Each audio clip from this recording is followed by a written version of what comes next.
প্রতীক বরাদ্দ বিধিমালা অনুযায়ী প্রতীক বরাদ্দ বিধিমালায় যে প্রতীকগুলো থাকে সেই প্রতীকগুলো থেকে একটা প্রতীক বরাদ্দ দিতে হয় এবং নিতে হয়।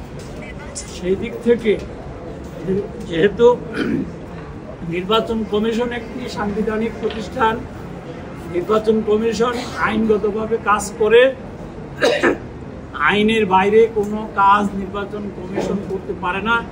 সুতরাং আইন এবং বিধি অনুযায়ী আমাদের তালিকায় যে মার্কাগুলো রয়েছে, যে প্রতীকগুলো রয়েছে, সেগুলোর মধ্যে যে প্রতীকটা চাচ্ছেন সেই প্রতীকটা না থাকার কারণে নির্বাচন কমিশন দিতে পারছে। আরেকটি প্রশ্ন বলেছেন, নির্বাচন পদ্ধতি বা নির্বাচন সঠিক সময় হবে কিনা।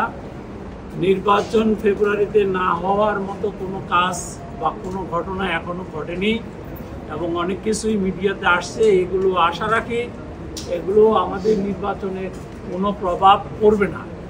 আপনারা সবাই জানেন ফেব্রুয়ারি মাসে, রমজান মাসের আগে নির্বাচন অনুষ্ঠিত হবে।